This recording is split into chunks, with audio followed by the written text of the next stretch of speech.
أعوذ بالله من الشيطان الرجيم. بسم الله الرحمن الرحيم. الحمد لله رب العالمين، والصلاة والسلام على أشرف المرسلين سيدنا ونبينا ومولانا محمد صلوات الله تبارك وتعالى عليه وعلى آله وصحابته أجمعين. السلام عليكم أيها الإخوة. اللهم لك خيرك أنه لك أنه الصنع لك أنه وسع لك أنه الدنيا لك أنه سترة لك اللهم من لأنه معلم أنه كشر لك أنه تم هو فندت مادك السيف سنوانا مرم بيه بتا السيدية ورأي سمولو سيرا الثاني كله وهم الثاني فلا يعني سمولو سيرا ما لدي سرينا الدرون من سيرا قد يعني بجم هوننا كو كالوتاي أنجلمنا كوني كالوت هوتكلين ودو ياتغدا كو كالوت بهم الله أما رأوه غوري وراني ما سمولو بنا سمولو بنيسكي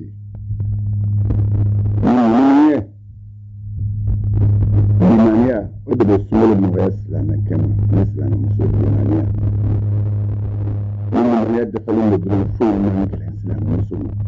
من يدفلون بفول منك الإسلام الجمع إيمانية الدنيا عند من يدغى يبغى إسلامك لحلو فرق بمغنى ما سمول سكفلة ما أرد اللي فلقاسه لمن يعمل لك السمول شو على ما الدفرة أما أمور من ألف فلان السيامة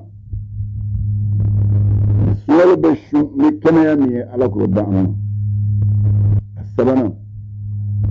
السمول بشو نسقولين على كرب مغيان يعني الناس نسونا سنبت نسونا كرمي على كرب مغيان تلمون كفاه سرقة بني السمول كنو نوبة سمول هيرة سبتي أني نبو المغيان من جرام كذا سمول كنو نوبة الله تعالى هنا أمرنا لا نقول نفهم المغيان سمولو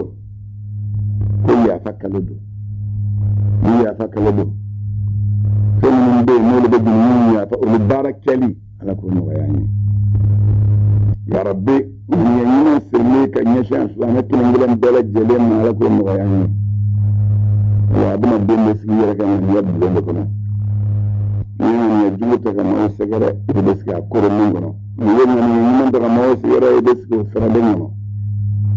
ينين نندوك كسمولو هنا سمك ناني لنا مالك يا أفو سمولو هنا كلو ديه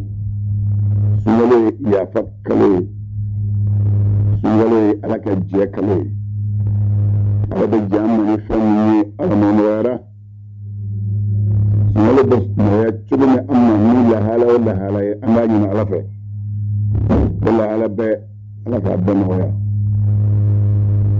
نعمني خير مغولا سمولو نوت لفلوكرا سبريه سبريت مني أغنيات للتنبوري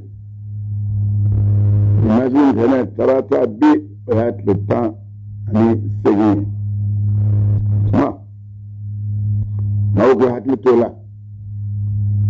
سبريت هنا أكو نظام كلب ينوى لله وهي كلب لمياه أنكم عندهم لي ما يرى سبريت ملافة لما شبكت لفلاي nama ye otuma hakili sigilen b'a kan k'a fɔ ntɛnɛn kɔni ye tile fɔlɔ ye yarabi n ye min fɔ n bɛ dugawu de kɛ sin bɛ kɛ ni limaniya min ye ala m'o dafara an ma parce que ala ye batoli limaniya de ye ni limaniya bɛ adamaden na dɔrɔn fosi b'an gɛlɛn i ma fɛn bɛ y'i bolo fɛn cini ye ala kɛrɛfɛ ala ko de bɛ bonya ma ka tɛmɛ fɛn bɛɛ kan ala ko de bɛ n'i b'a kɛ a ka nɔgɔ i ma ka tɛmɛ fɛn bɛɛ lajɛlen kan haka liman ya dafa nan da amma sumalo a shujiyo fardau da bala sunno da bala mustahabu da bala sai min daga sumalo kuma ka ke lube sai min daga ka ke ube sai min da sunci lube sai min makruh shugaba lube sumalo bana don lugha yara la sun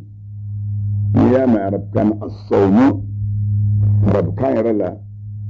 وقرأ الإمساك والكف عن الشيء ما كي يرى الصوم كذا فين كاي الصوم كبوما ورب كان صوم قرأ بس كأن سورة مريم كنا مريم كو إني نذرت للرحمن صوما نذرت للرحمن صوما كان دتك مولا تتمم في النور الدفل انت الرحمن مسائي مصوب ردي يصومك بفما وشرعا يا ما رب كان كش سوء شرعتكم في الإمساك عن شهوتي البطن والفرج ما كي صمنا كونو بركة كانوا كان فلا أنا فرجك كانوا كان كي صمنا كبوما كونو بركة كانوا كان فلا جي إكنا جيني إكنا بني كه كبو فجر كنا تشيل لك تاسك الدنيا فرجك كانوا كان جماعة نيسونا إكنا كفو مسافة كبو فجر كنا تشيل لك تاسك الدنيا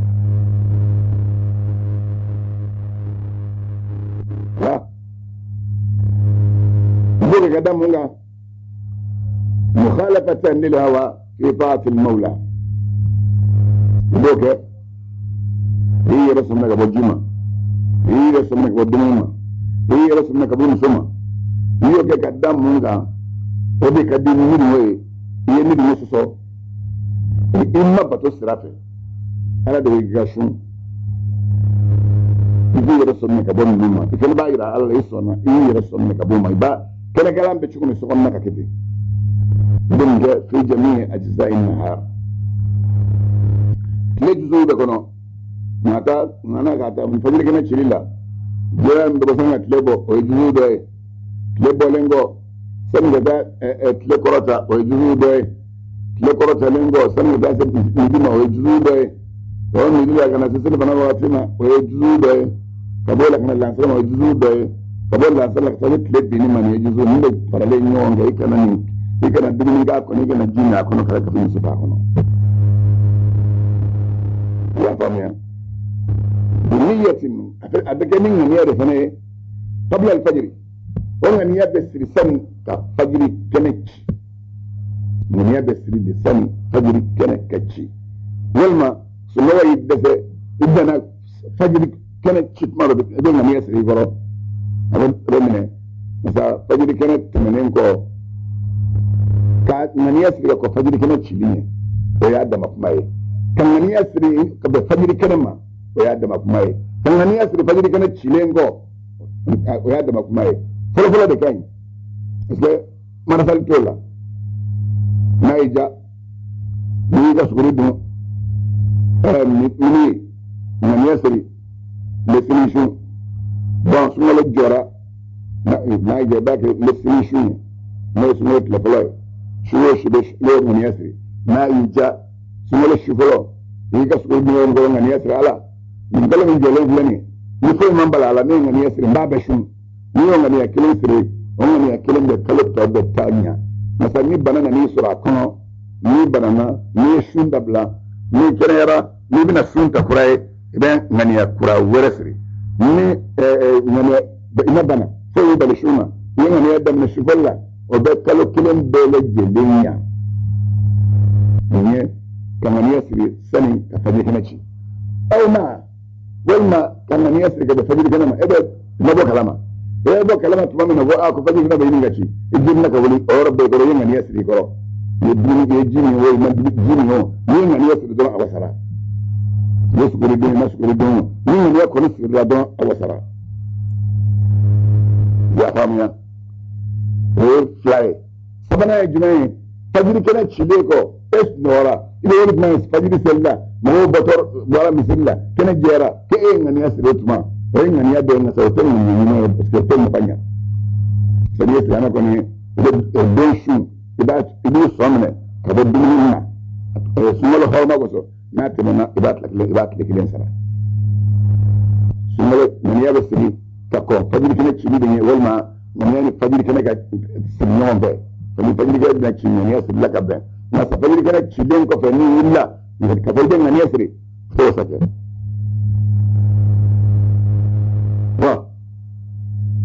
من يابس لي أبني وقت جمع الناس رمسك الله هيدا الله من يكن ما تولد الله من يكن يسردون ذات كل نيتشي سردون سلبدون سلجيندون يوم يسردون كده شو ويسيري يسردون شو من حرم يلندو كل مسو كاتول لا دلا أكسو وحرم يلبتوني والمن مسو ما ولد الله كشو وحرم يلبه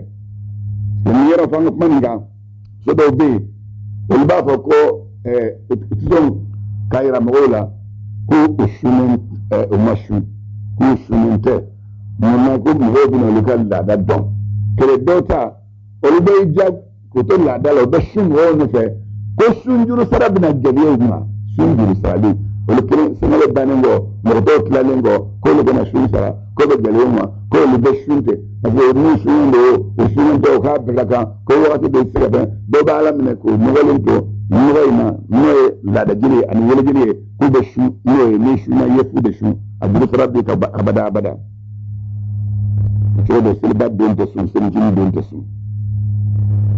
من يفهم كان لسه لو ما برشوا ده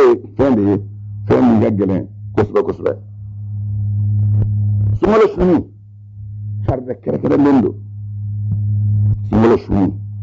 فرد كركر لندو معنا ما كلن كونغام فردو مثله فتاكي دورولا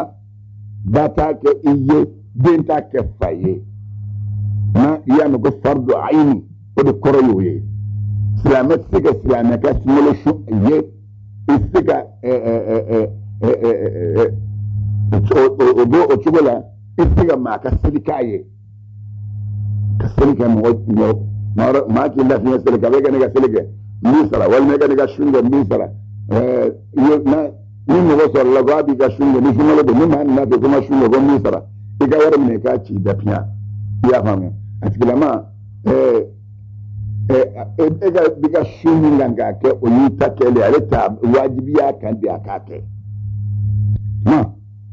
سوالو سنين فرد كركر اللي سوالو سنين مغلا سنين ني كلو يلي جيلي كلو يلي لا فاميا اي راي كلو سوالو سنين لا سنين بيجي بيا نيوبه جماعه نيوبه ما تلي كلام ما يي وكما بعد دما سوالو بس باتنو لا مفلا منو ما كلمني ولي كلو ولا كان المامي سكره كان فاي ايوه الماء من الدنيا أن يكلوا أسود بيتو مهماي ما وبتروكا من هو ياي كفروكا دون ترى أبورا ما تلين فلاتلا ترى جماعة بنينجا يلي والموكلة دودك يلي دوكلا منا مغا بياي والما كاتكلم بياي والما دودكلم ياي أبو واجب يسلم بك نولك يلي ناصر مودو سملو حمد مامنونا نباني نسلام جلوندو ما في لك الشريعة بس باتنودي ni kuma siza ne ya fawoye kalo yera ka sabati ka tlefoloke sibiri min mena o kofeta no e kalo tlem wani honon doye oye kalo nyini doye wula fe na anyinna na yera odo na maye otuma mafitala odu se je ويتلبس بعد دفلين يتلبس بس ولا درون ما ويا يو ما فلان فلا يا يو ما يو سوم ببلا جلين لازمي يتلبس بعد dafale ye parce que ni ngon tile bisaba dafale silame be kalo ye on goni fa ya ka sabati ka tile folo ke sibiri be ka yeli o ye ma ni sumalo bangono dafale tile bisaba dron sumalo shuni be wajibiya mawoka ma sumalo ale de kalo ye skala nanaye ka sumalo kofo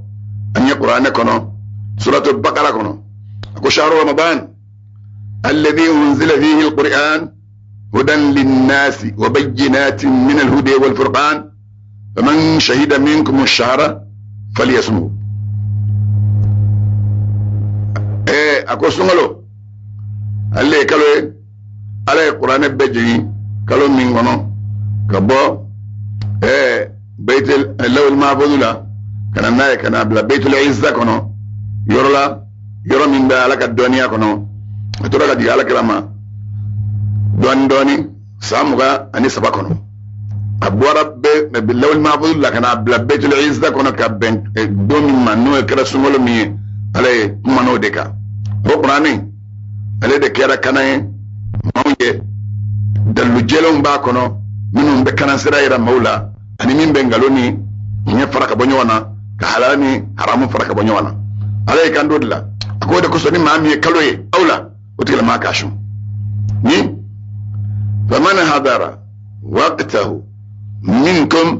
falyanwi siyamahu min mami hadarla sumalo waqtila aw salamahu la kaloyera ibe abe sumalo shuni ngania ibo siri ka sumalo shun ni bayira muna ngadiya kele komi nyafi ye chomi obo wasake kalo bela jelena amma maliki madhhabila sumalo shuni sumalo kashun ani ba ko batu kele ni bake are sumalo shuni be wajibi mawga sangono shekele komi jaga be wajibiya shekele njomi alakira dun sallallahu alaihi wasallam ko inma al-a'mal binniyat wa inma likulli imrin ma nawa baro be kenin ngani de ma kilengilen be mana famin ngani wade be wa hada qad nawa jami' shari min tilama sumolo shufolo ay ngani yasri kabe sun kalo bela jelen su ayo mis ngani yasri do wasage masa o yakanu ni agil torala shuwoshu mi bedda iganga ni akura kura ya kafo muna sini shumga ngasa ninga ni akura kura ni hakli matola yenga ni afola misri shufola obe wasage ni malika madhhabi al-Shafi'i fi wayake kibenga ni yasri dongo do tade ilengile betta comme ni sile banasera iwo ni yasri jogomi illa sarasera ibo ni yasri jogomina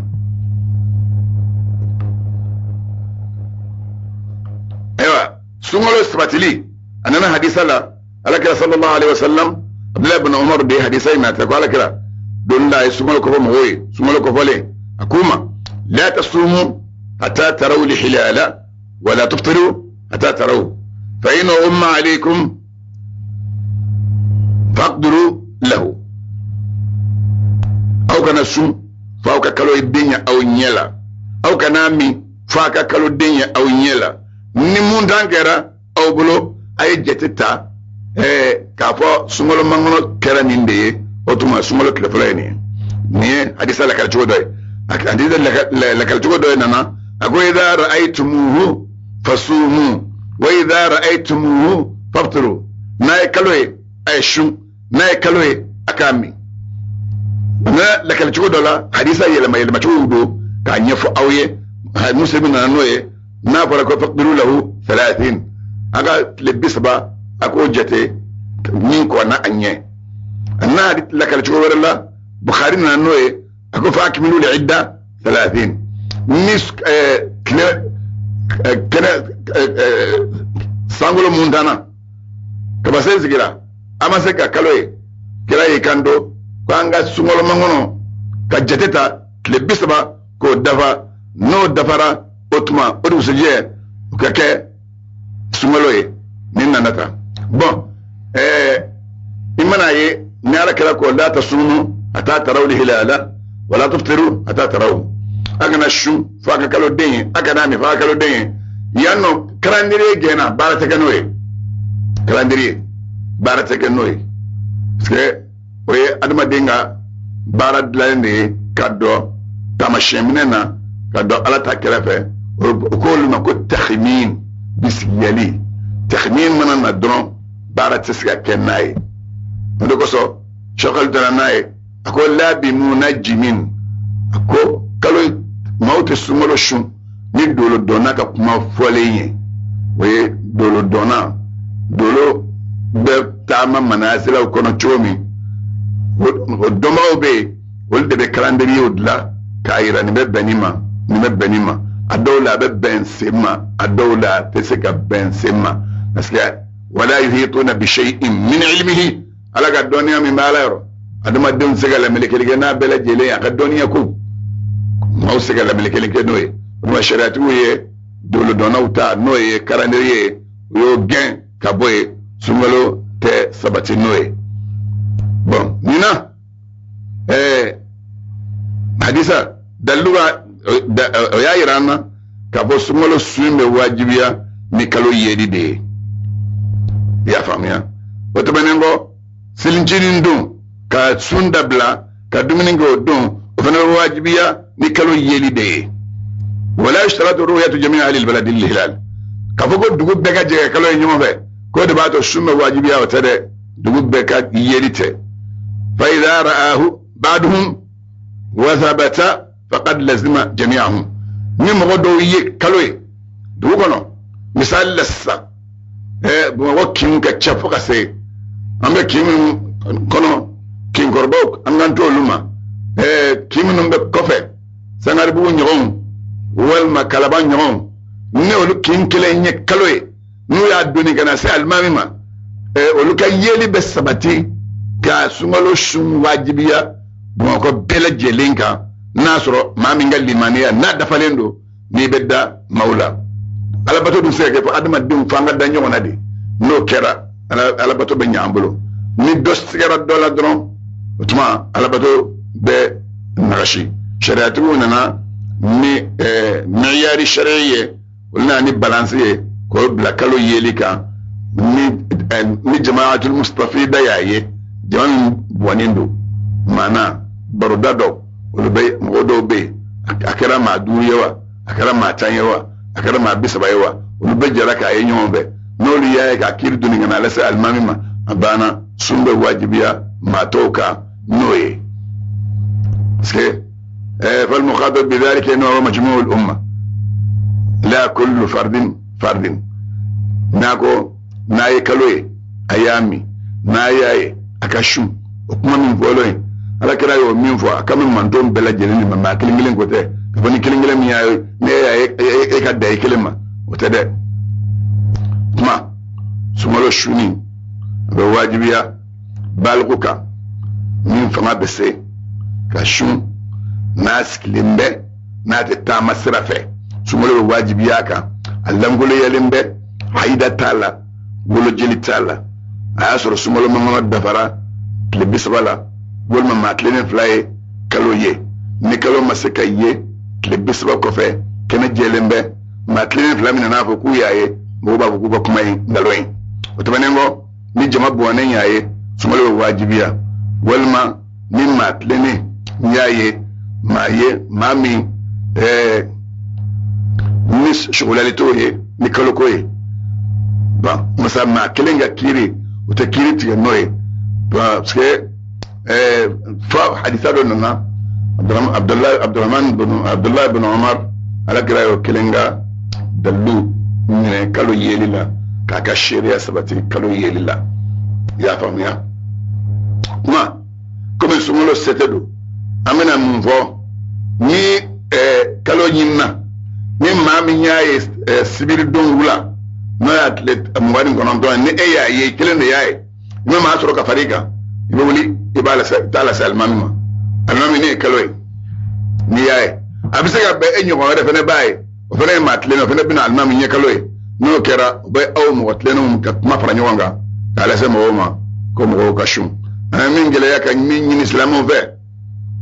eta e makalo nyini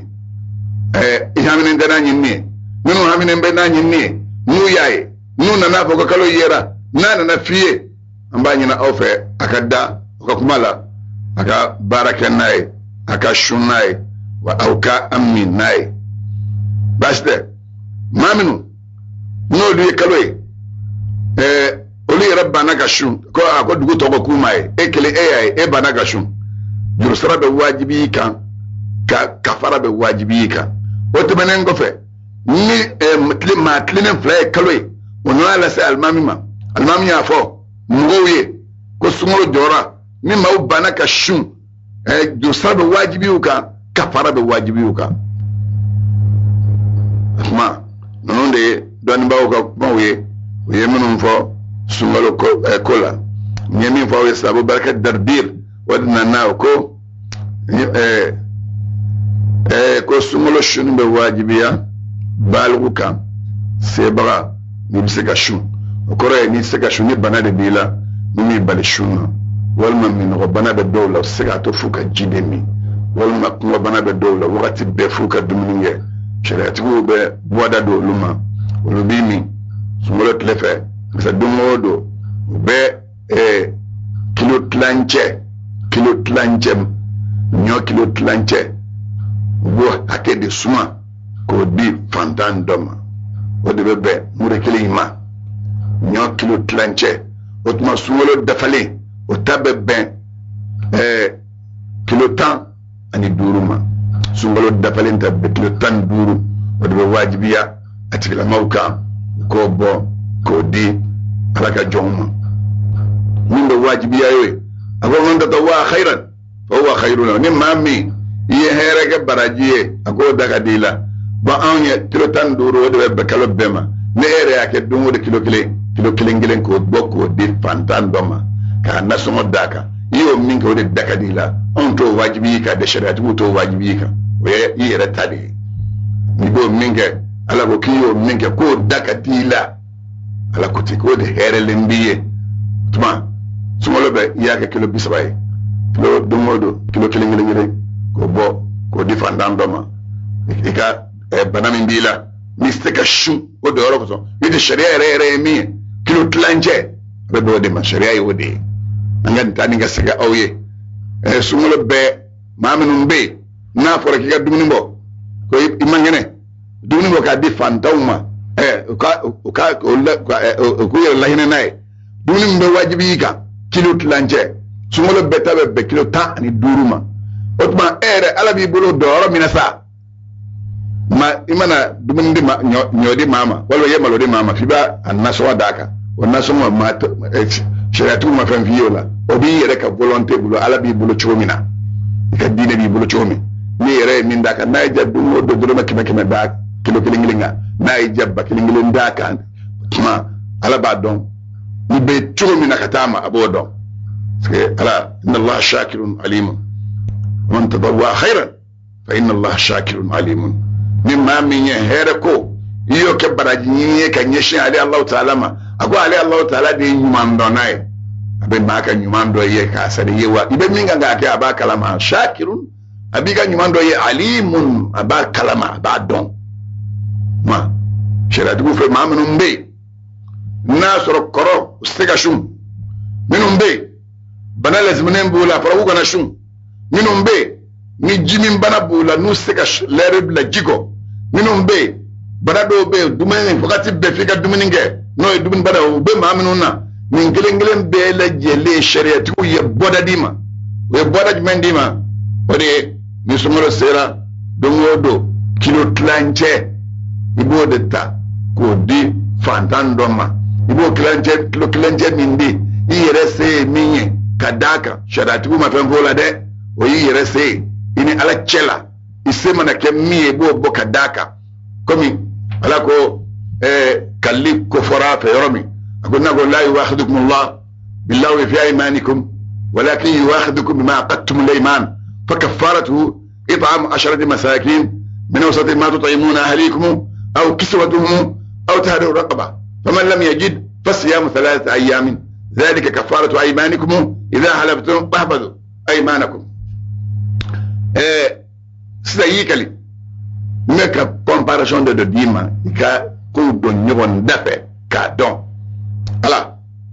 abe adama denga heret ka se digire mimma abe heret ka dum mimma e chugo minna abe limania bla balance la ka laje chugomi parce que ala de adama dunga limania bla balance la ala ba kala mene ba bla balance de la mo ko se ga don iya kalli kessa kalli na chibulo kalli kafara ala e min fala miskine cheta ako la dumni bolo min ba awfe ala chamajeta abo min na tida malobe nyobe finimbe kababe mi chamajeta ibo de tawde nyode chamajeta ya ombulo utuma miskine cheta ibo la dumni miskine keleno kele ibe minga kelengele bela jele ma noy kilo kelengele ibo du kelengele be ma mi sekera mi nasomola e rabo daka koma o malet ke don bo fe sini dum de mo ma abse ga dla chumi ibo de ke ayo fot mam gatla wal ma miskina chetan ku ferabo ayo fo ba dum ngon ganno katuma ferabo ka ba e gata sa miskina chetan ka horanya jon kelen katosa ko ka horanya o warka chadi din kelen gelen defene bo ni ko basa bay ay nufo miskina chetan ku dum wal ka chetan ferabo wal ma ka jonga horanya ni ma so la sa akwai gat le sabashu ni fanda mana ga fanda ji wo ji ne ga don dawo ni war sai ga kabulo e shu ni ngam no rima le sai bo shu o fara chulo mana an fere sun ka fara inde fo o chulo sharia ko ni tay mi na yo wajibiya ne e bananindo ko mi so ran bananinde ni sai ga shu e to ban be ni bananinde wal ma ni ko le me docteur fi kana shu bananinde la parce que ni docteur hal ni kafir do na ya fiye kafir kana shu bananinde la ko ni suna bani kila sharia tu ya ni fe ka ko nan je kai kamanen ke dai lolu fora ni sai ga shu soit que pension banayo soit que jabe banayo masa ala jondo fere ko ni ka sumolo sera ni na go fi kana shu kana ta atiki ta ka falo de ko len shu ne ka laje nasro shu de bla sai ma wa parce que ala ta fay bla adama dum koro ku ka ke fa ka suru ka here ba mina ma do soro ani mun fo ado yake we shunda mene bana kumbe digere mina dumu do don bara bana la sumala bana ta bant ma mutu ko ja ko mutu ko ka fura de kumbe shuma bo chugo de la na fori de girin ya ka folo de akete folo de ibada mene de folo ka laje nan na jiya babla masa kanato akib hadiya ki soso ni ya da men folo mi sai na da sit le binima na bana ko da sara ka jiya do abana sharia ni fi de baraka noye ma bini ni de dondo o dondo bosa o de kilo planche nyola kilo planche malula walma kilo planche fina walma kilo planche kabala niyo ke ibo bo ite bien ibo daka na ija era ko ko bisa kilo milendi sharia ma wajibi ga ni yebe ko ne bisa ko di yo ko di fantan dama ko la ni so janai na so kera mi sai ni ko daka ko do maka ni so janai ibo min de o herlemme iye wa al ibga ke masannin ko so no Allah ta'ala shakirun man damado alimun ibga bara minge wa abakalama ni de do yemen fo bobole fena manengo nya biye sungalo ni ba ke ngania de wajibiya nya avec les choux de fait ni as les choux fait avec ça que pas dire que na chilengo ni ya ngania shi avec ça que de ni besri choux de fait pas dire que na chilengo ni ngania shi avec ça que ni si ala kala de ya fa sabana de ni hadithani ala kala ko inma al-a'malu binniyati kubara bakani ni yobe وتبنوا أنا كنتو أقول لا صيام لمن لم يبيت الصيام من الليل أقول سندما من ما شو من يشي كدمنا كمشفى من يتا sube ikashaka nino ke shunki ka shuntemene amela kal tugodra hadisa la kal tugodra kirako man lam yubayyit as-siyama qabla al-fajr fala siyama lahu rawahu ahmad wa ashab sunan mimma shumalo ngania mimma shaka ka shina isan ga fajr kenaci akwai ne da fajr kira ko faki iya ngania sira ko kira ko sunji na do sunji al-imam ahmad banin hadisan ne ko lagale sunat gidan nan nayi ضربنا أنا يقول وكفت النية لما يجب تتابعه كرمضان وكفاراته وكفارة قتل أو ظهار وكالنذر المتتابع سيدا من يكلم وسكى سوشو ما بتكون هو ندي من يكلم تولا وسكى كمي شو كمي سملو سمي من يكلم سري سملو شفلو هو سكى والما يسملو كين هي كفارة ديك هي كلو فلاشون باتونونا وكلو فلان من شون من يسري شفلو لا وكلو فلان بدورنا والما يمافا هي كفارة ديك وكفارة من نوع شون فصيام شهرين متتابعين وصلنا ما فا كفارك والما هي كل كلكي مسلا هي مسلا كوكي باكو هي كفارة ديك وكفارة من ذلك نيدا أشون لك إنما من كلين سريبرا ذاكلو فلين باغو سكى والما يبدأ فلين تشون نعنا توينا كلو فلين نابو نقول نسا نامي رجب كلو بوتفله يبنى رجب كلو سوني يبدأ فلين تعلي نيوكي ابن أتكت بنيونا كان من كلين سري باغو سكى والما يطلب تانغني دفلين تا كيبنو شو كوتكت بنيونا من كلين كلام بس لما يبدأ من بيلك جيبينك كنتم بك مثل ما هو باك ني دفلين بي دولا نبدي نقول نقول نالين باكنا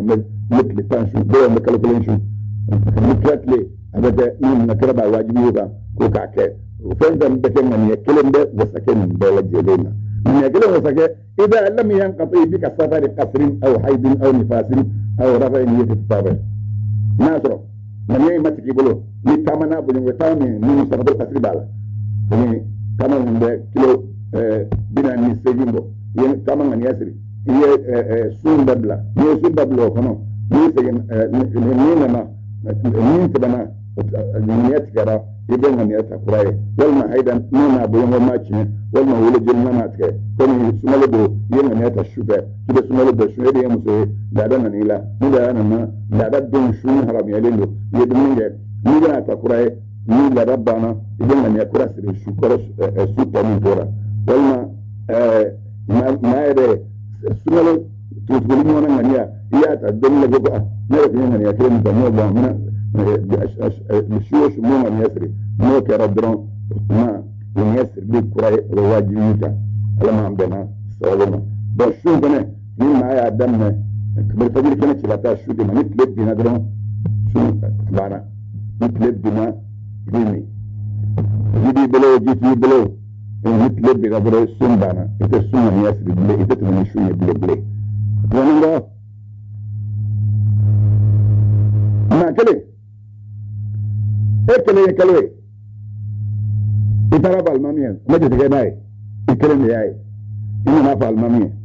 kau itu nggak pernah ada dala ni aku ada dala kana jigila da islamu matgila ko sharia da tono da wajibiya ko mo kana shunfin after clean laka nyeli o de be uma ka min be bara be ke no biye ekele yeli ni ya ye dron su be ekele wajibiya ekele abi wajibiya ni imason ka shuni mi ko mo to ma shun bir sara be wajibiyita kafara be wajibiyita ko mo to ma shun ne ma be san mo to ma shun ni ko dra bar yeli ni su wajibereka ni banaka shu parce que so ngoro ma yeki abdul sara be wajibiyita kele kafara be wajibiyita kafara din be wajibiyita ka kala flashun ka tunyona walma miskena ce biyar wa dumini ta imadon kodon baliya da ya to walma fasani mine kodon baliya mun ma ce kodon ni ga dawo ka no go come kale ni nafo no go ni ga nai ra ma songa ga barake ni ga barai ati mun ni no go no kale no go no go ni ra ni na go ga a go da kirido no ka rasa shari'a to da mu wani ki la da mu wani ki mu ma ibe ka mu sala da da ika kuma ka fara da gaba ni mami ni kalo sigan hadu da ya fi kuma san da gondo kalo yera an ta ya ka tafi da sire da ya fi ko kalo ale kalo ya tafi da mai ma fam edale mboti kila mala ni edale mboti kila mala ala nake sibiri don we anga le mo wana ndo we kabisa ba ya mai dimashi an tishu abe wajibi yake yake somne kabo dinima fetle ka korota gadda ngani yasoro ka fo ko kala jora wal mamajo dinda ngani na so diga ba maye ko to dinga ko ni dinga dron iba jero sara ka fara be ki kan ko gora bon sungalo le sigabbe na nake kuma anya fo sibiri ko wani kono do ay kala na mai wani waje shi na wajen wani yasiri ki da shu kuna siri kanti ni shu ma hal na bana su mun wata wasa gai hal na bana ma fadda wani yadda kasro ya aka ke ni wani mun wani ko nauyi bari idan man ya katte mun yasiri tunan akan ka fo sumolo do wado shatti sumolo ya rasu ya sarilla domin yan yasiri sanin ka kalo sabati kalo masabati kalo yedi masabati yan yasiri yan yetro kun yan yechene ba hal nika kalene bina kalene fiye hal nasr sai yan yasiri sanin kale bujara ina bidinge ina jini o ko ba na fiye o ka ko do mi ko sumolo do o to sege na sai bi sonne ka bidinge jike na sumolo harma ko so musumalo sara daga kilin jerusalem bari mun sharatu mun ko la yusamu yawm shakki li yutata bihi min ramadan sigado mawto o shu amma ka ne do ma bana sumalo mawdo tedere ma bana mai tedere ibdala de kaso ka shunke ba sigado ma bi ga shu barajini ko so ka ga barajini sunday sigado ko shu man nasabati ka foko sumalodo aso dunya so baraji koso ida shumbe nafanya yeye na gaskiya lekele mina jiru sai bolo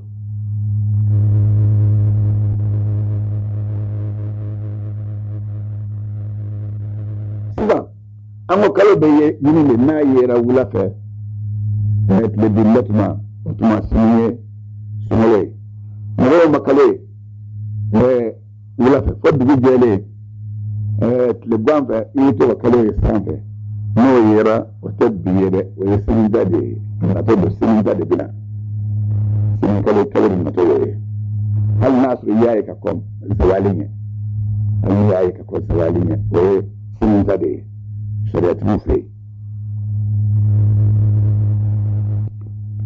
halin na sigado amai na moyo wasburu labe masafara ko kalmai bujere yeduniye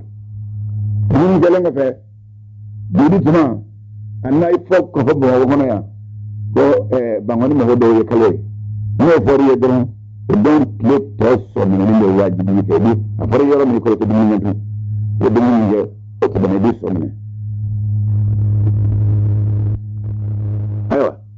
na so sel dondo ishunendo na nafa ko kale yara ko be seriye ورب يديني ورب يكلم بيه بس سلبين شوين حرب يليدو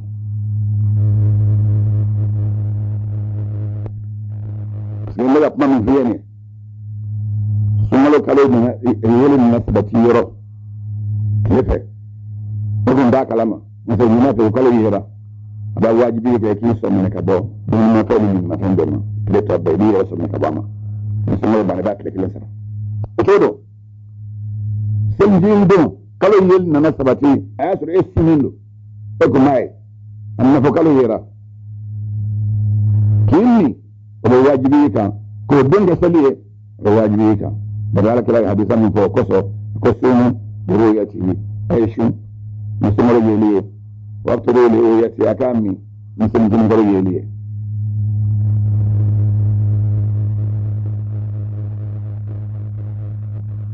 siga mawe sungalo kalo jombi na fide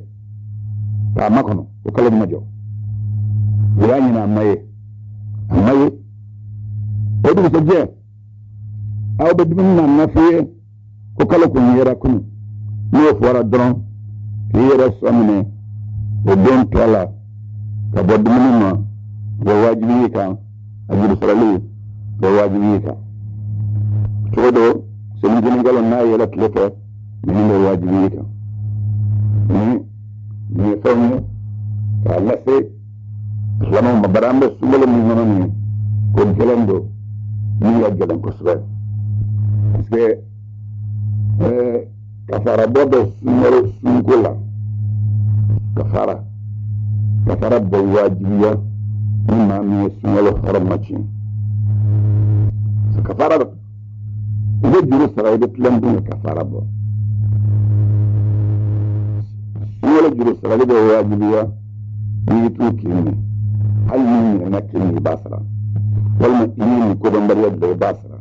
walma yi karaba ikini basra walma banade yato inni na basra walma haida da nan kana cika basra walma tamado inni na basra walma mami sumalo uma don ashu man yasri ko baraji shu na ke farda shu ni gaski basra walma sumalo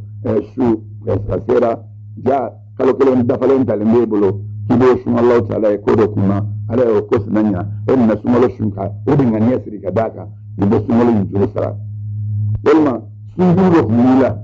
sumalo juru do ila ina sumalo do tafle ni hissa bon kala da ga yin yasri bon sumalo juru koron dan na min nan ta ko ibet la kan nan ta yin sara walma mami adena ko shu totora yedminga ko shu tobe jak adu jeledo azra dum nga fajir gina chilengo idet laka dew juru sara wala bayna ko shukura inni mun dandara eshina kimi anna don ka ko shumako ko tlema bi folo idet lako dew juru sara wala fenda bladi dakono ibi ga afli yitu ko kunu idet lako ido dew juru sara wala ye family dak kafin wono kono kiban nene yaro ka maka dingo dida inne ga yara sugoro bala katu shira tu fe ma kuwe wonna ka ko ma fe yi ko ki kanala ka don ta ka kini nenga kala yara ko bala shira tu fe ma kuwe to sunni ne ta ni ya fi wono kono na tare kono do iba sun jene ba atlekelen juru sara walma kala minum be jigi ma nyefe ya kala de nye ko do jigi nan wono kono iba juru sara walma isude ye fraji tori iklo kono fraji gina kana wono kono ka de kono iba do juru sara parce que klo ani ni ngire len be la jelen bi tan wono kono nala ni sensera ni te dro ka ta sen wono kono o juru sara li yima wajibiye ma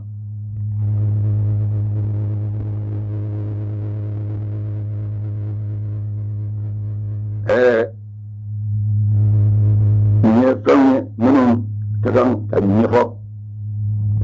mona ko chabambe adama de abi so sumalo kono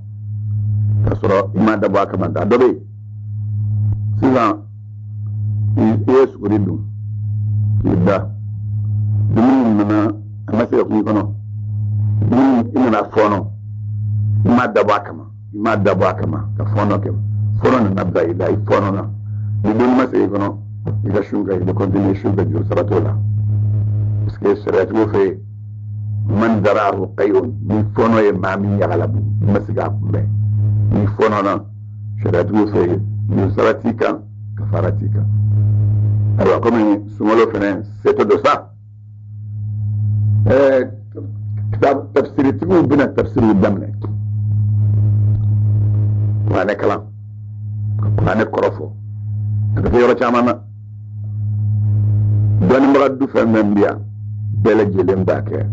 almami min biya ka fe misri chamana balma go su jami yo bet tafsir ke muddi ko be am bet tafsir ke hadi chambe am bet tafsir ke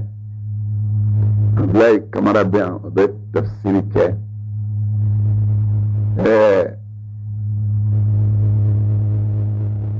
Seba Touré bien le bet tafsir ke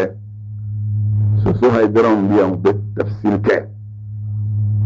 Boga Denison bien bet tafsir ke Amadou Blem bien bet tafsir ke Watibenen go fe man kura flamis la tafsir beke yambal ma gedawda ja be tafsir ke ani baru njayu tafsir be misri chaman na angolo ma amba in islamo fe tafsir ke la ko deme an yara bala on fe mina gowdla mo bina debe baski debe minga mbede ma in islamo fe debe ngo ani gwako on yara basi de kadani na basi mbesri kerema parce que alhamdulillah rabbil alamin goma min ba an kuna ba an da na islami addini barala masira siraba min na bata mai yoroni bi jama ka fa anga ayorodla nauka sikiye sumolo kono siraba do masa sira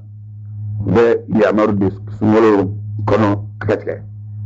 an ba fe ka basi de la ala oye fenye ni muse ka san jamange ni ya ke de ben warin karata samosa wora gari bana bi min la ni san bana do chene yoy to benen go fe ororo bu la kusbe ororo e munye miski bala chodi no khabaru ye tasmur se wuli karala Quran sababula wal madrusum wa kilanga sababula se wuli debena wala kama ma islamu fe mu se ka andame na basi soro ni wala likande la setoy bela jelema tadana ni aw fe amina bara minke on ta yamba fo masa minu leta lamme on baraji ka bonne ngasol baraji ka bonne onye parce que ma chama be ube uka kiri don rana kono ka baraka nae allamen ton no fe naso ni mala mi seko don on ta sa ube bara min ube baraji min soro amano mbege so be ka sigiro lawye awira bo nyoma baraji soro bese na micro ko bese na ampil ani parler ko ani fili juro mon mbekala ni beye adama fenye kala islamuma debe baji wal mayirin madama wal ma ama bindi keni karamnu ni abe doy ni se karami ibaka yira de nala ko ya ayyuhal ladina amanu taqullah wal tanzur nafsun ma qaddamat li ghadin min wa yasralanya nika fle yefa minga blaka sinin yasgi sinin ndali ala fi billah ara ibo nyaski ni famiye wani be fam lira nya do kodo ni ya doye ni nga wole kala sede islamuma baji model kacha baji do wala gine kana sifa wona na ba fere do na yo baji usoro tayar ni mo amulo min si akala ka baji nymanyi alama na ubena sabama ma sumolo sera sumolo fakoro kama be sumolo kono min no importance ka bon rejme nafla selibun be sumolo kono tarawih selli ani tahajjud selli tondo sumolo bato kalo de bato na farago bato kalo ise bato mi boke ise bato mi boke kira ga mando na jonte mena muso bala chew bala shuri tile kono lupu me arakan bakilin de sila Allah ta'ala ye musoro de ko rabi'atul adawiyya atofole no ko suba ala jom fe dilla abidin be sidna ali modem hundo ak me arakan bakilin de sila shuri tile kono Allah ta'ala ye wata ka fardala fiyo labo sumolo dondo fle an ya chamange alala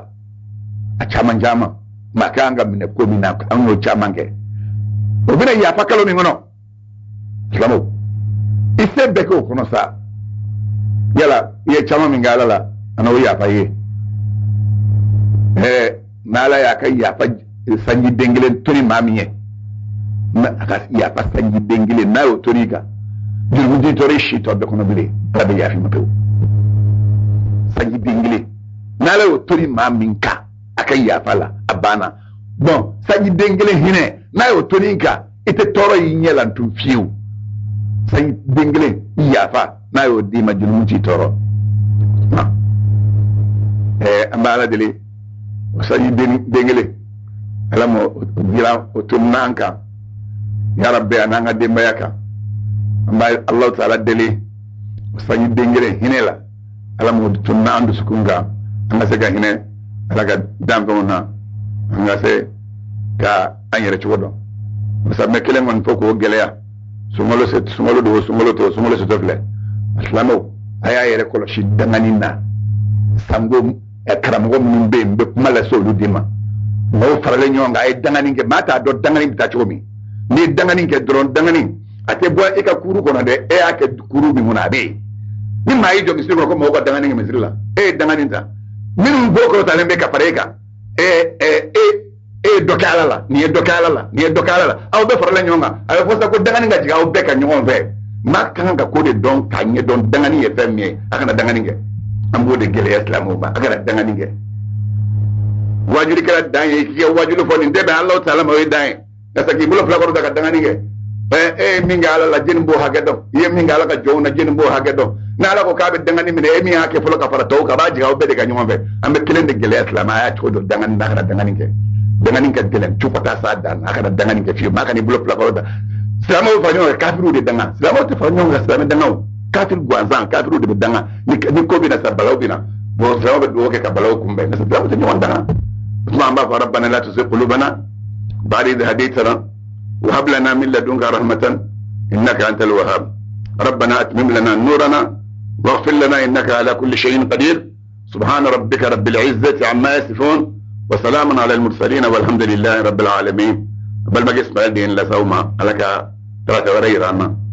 مولى الناس رك دفنوا وين أنا دفنوا وين سونكي ستوكا إن شاء الله